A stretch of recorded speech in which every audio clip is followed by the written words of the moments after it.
desde hace 2 semanas atrás, tenemos como lectura de nuestras misas de entre semana al evangelista San Mateo. De manera muy concreta, estamos leyendo el llamado Sermón de la Montaña, que en este evangelio abarca 3 capítulos, el capítulo 5, 6 y 7. Un texto bonito, comprometedor, porque nos define el proyecto de vida que el Señor quiere hagan sus discípulos. Y tiene una estructura que valdría la pena leer, releer, y que nos quedara claro el proyecto del Señor. Comienza con la imagen de las bienaventuranzas.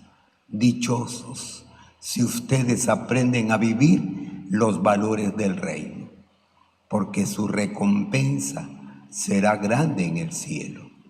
Y termina con una imagen bastante impactante, porque comienza diciéndonos: pero eso que les he pedido tienen que cumplirlo, porque si no lo hacen, aunque me digan Señor, Señor, no entrarán en el reino de los cielos, no todo el que lo diga. Y aunque aquel día me digan: en tu nombre prediqué, en tu nombre enseñé, en tu nombre curé enfermos, yo les diré: apártense de mí, ustedes los que hacen el mal.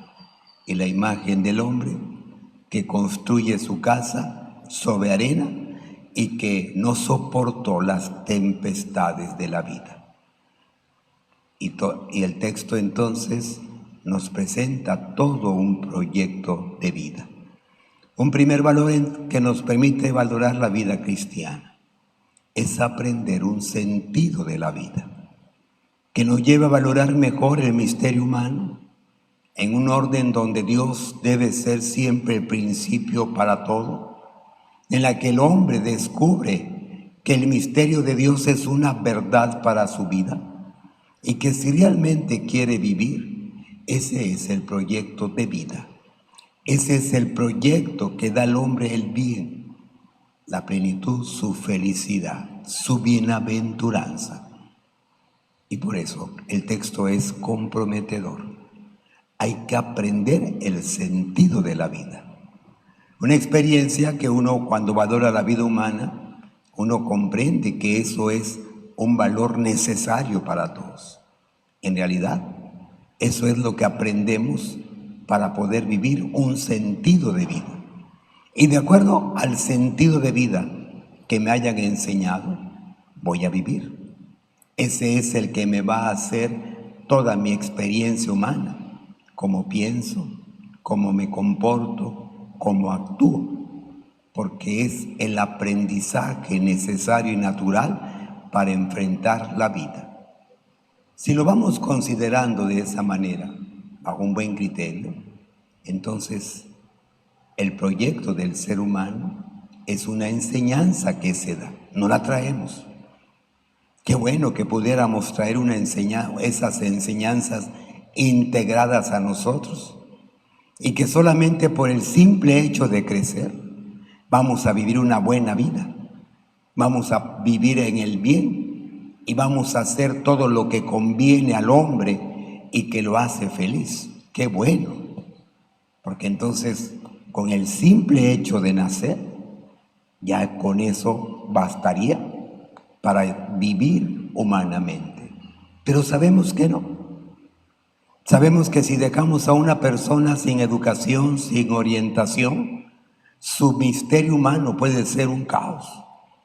Su vida puede ser una experiencia muy equivocada que le va a causar dolor, sufrimiento, y que en su proyecto y experiencia no le va a dar la felicidad, lo va a llevar a la infelicidad. Por eso no es cualquier cosa pensar sobre el hombre y cómo debe vivir. No es cualquier tema, es algo importante, es algo valioso, algo que hay que considerar realmente en su justa verdad. Si nos equivocamos, destruimos el misterio del hombre. Esto ya nos hace pensar en la experiencia que a veces desde el hogar se viene dando, ¿no? Si me equivoco, ese es el riesgo de la vida. Puedo dañar, puedo hacer que el sentido de la vida que puedo dar esté equivocado. Dicen, es que ¿cómo aprender? ¿Cómo saber? Dicen algunos papás, lo escuchaba el domingo, ¿no? Es que uno aprende con ellos. Uno aprende a ser papá en la educación. Sí, es cierto. Ahí se ejercita el misterio de la paternidad. Pero si nos quedamos con la idea de que uno es el que sabe de todo, que tiene el bien, y no lo ve a otro nivel, yo me puedo equivocar. Por eso tengo que valorar la vida. Tengo que comprender dónde entonces tendré verdades que me guíen, que me orienten, que me den el bien, y yo hago la elección, no de lo que yo quiero, no de lo que yo deseo, no de lo que yo digo es bueno, porque para mí puede ser bueno el placer, la lujuria, para mí puede ser bueno el alcohol. Voy a equivocar todo y a enseñar cosas muy equivocadas. Por eso tengo que mirar a un orden que no me doy yo, lo da Dios. Y por eso tengo que aprender la verdad de Dios. Y la pregunta por eso es, ¿y cómo quiere este Dios que vivamos su verdad que me hace feliz? Y la imagen del sermón de la montaña. Bienaventurado si aprendes a ser pobre, si aprendes a ser misericordioso, si aprendes a tener un corazón de paz, si aprendes a vivir y defender mi verdad aunque te persiga, aunque te calumnie. Dichoso tú, porque tu nombre, porque serás grande en el reino de los cielos. Pero ten cuidado de no vivir y practicar lo que te pido, porque entonces tu final puede ser como de aquel hombre que construyó su casa sobre arena, parecía bonita, la hizo aparentemente elegante, pero estaba sobre arena. Y vino la tempestad, vino el viento huracanado y todo lo tiró, se vino abajo. Ese es el riesgo de la vida. Todo se nos puede venir abajo en cualquier momento. Por eso el texto tiene una gran enseñanza y se convierte en un compromiso para mí como para todos. ¿Cuál es la voluntad de Dios? Y podemos entonces decir, con lo que hemos leído hasta ahora, estamos cerca del final. Ese es el proyecto de Dios. Por eso sugeriría su lectura continua, una meditación de este sermón todos los días que se puedan. Porque si no aprendemos ese proyecto, entonces no estaremos cumpliendo la voluntad y la verdad de aquel que nos ha creado. Y el texto termina hoy esta imagen con estos 3 consejos. El primero, cuidar de las cosas de Dios en nosotros. Y por eso la imagen, no den a los perros las cosas santas, ni echen a los cerdos las perlas. Uno pudiera imaginar y pensar que el Señor lo dice por tal vez aquellas personas pues que no se acercan a la religión y no conocen y que muchas veces hacen mofa de ella, y que cuando si tal vez practican o celebran algo de la fe, no lo van a hacer con el sentimiento de la grandeza de lo que están viviendo, sino con el sentimiento de gente que al no comprender el tesoro que tiene en sus manos, hace mal uso de eso. ¿Quién no ha vivido alguna experiencia de que has hecho un buen regalo a una persona y le dio mal uso? Y llegas a decir arrepentido, mejor ni se lo hubiera regalado. Recuerdo la experiencia de alguien que me decía que había hecho un buen regalo de una camisa muy cara a una persona, pero que se puso a pintar ese día y la manchó toda. Dice, mejor ni se la hubiera dado. ¿Para qué se la di? Si en un momento le echó a perder, tan cara que me costó. Al Señor, el precio de la liberación del hombre, su gracia, costó su muerte. El tesoro de la vida que hemos recibido costó ese premio, ese precio, la muerte en la cruz.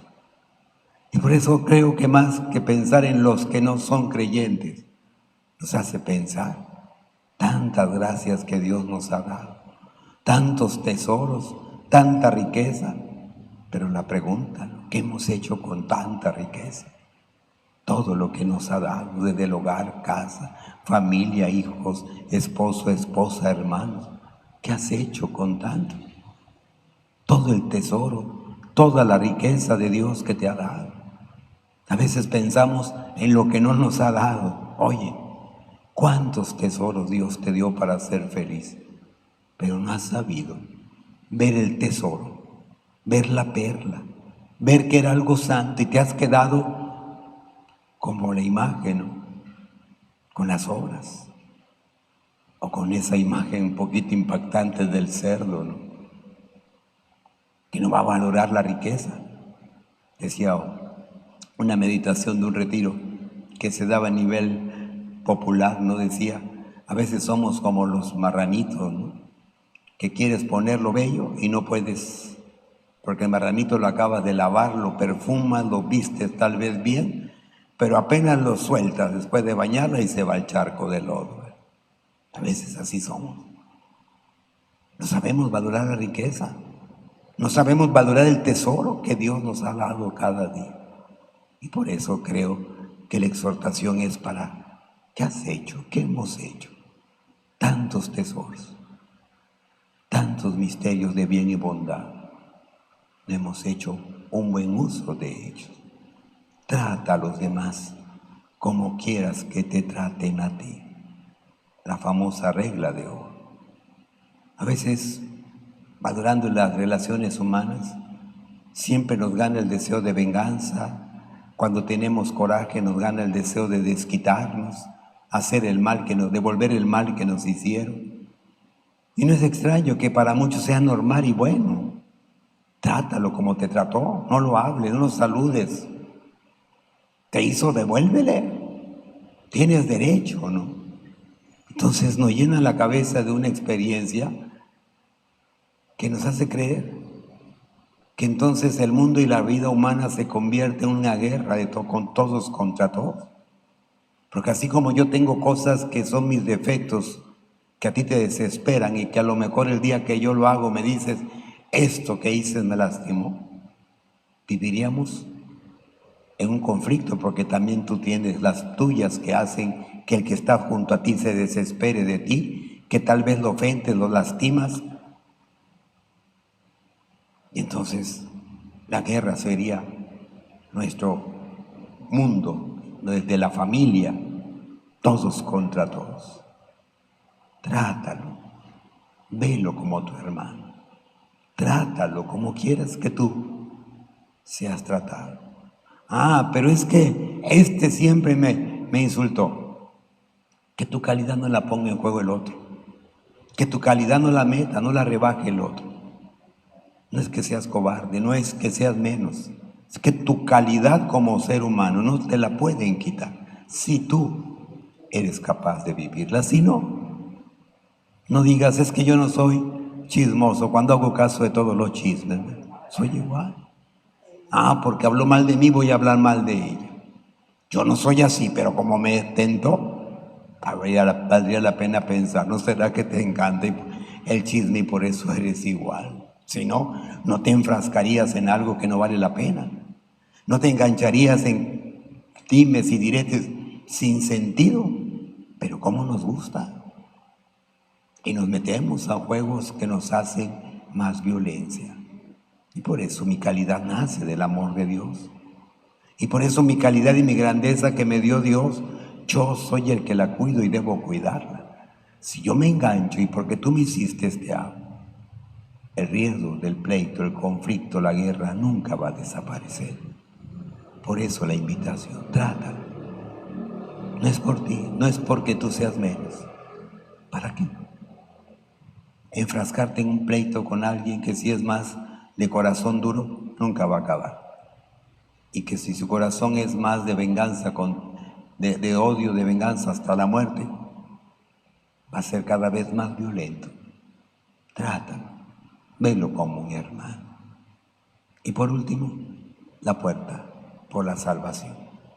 Es angosta, porque como este bien que Dios da es un reto para uno vivirlo, significa renuncia, se me hace más difícil. Por eso ser cristiano cansa, por eso ser cristiano desespera, porque yo no llevo estos valores del Evangelio naturales en mí. Tengo que aprenderlos y practicarlos. Por eso a veces cuando alguien me ha preguntado, yo es que no siento la fe, no sé si tengo fe, ¿cómo puedo hacer para tener fe? Y le respondo, mira, empieza a practicar lo que el Evangelio te pide. Empieza a practicar lo que Dios te pide. Con eso empezarás. Es que no siento, es que no, cuando vengo no parece que Dios no me dice a mí, ni me entra en mi corazón, no lo siento. Bueno, a veces el sentimiento no es porque el otro no esté.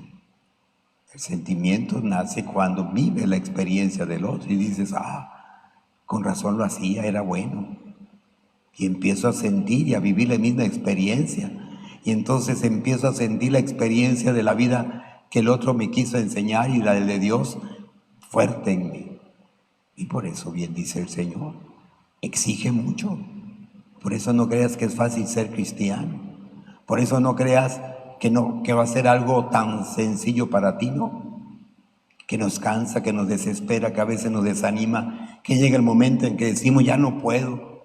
Pues va a ser normal, porque va a ser siempre mi reto de cruz y de sacrificio. Y por eso dice la invitación, ten cuidado, mantente en ese camino, esfuerzo, porque el otro camino es amplio, pero ese conduce a la muerte. Ese mundo fácil conduce a la muerte. Esta sociedad que todo quiere fácil, la cultura light como le llaman, peligroso. Uno sabe que todo lo que vale la pena y lo que en este mundo es valioso hay que esforzarse y sacrificarse. Qué bueno que yo quisiera ser un profesionista y que dijera, pues por el simple hecho de inscribirme en la escuela lo voy a hacer. Tengo que estudiar, tendré que desvelarme, tendré que esforzarme si quiero lograr el final. Todo lo fácil es peligroso y todo lo fácil puede ser el primer paso a no llegar a la plenitud de la vida. Y por eso dice el Señor, el camino de la salvación es más angosto, el de la perdición es más amplio, parece más fácil, pero es muy peligroso. Pues que sigan siendo nuestras verdades para cumplir la voluntad. Ya estamos casi al final y nos hayan ayudado todas estas imágenes a descubrir cuál es la voluntad de Dios y así realizar su proyecto, ese proyecto que lleva a la bienaventuranza de la vida. ICM,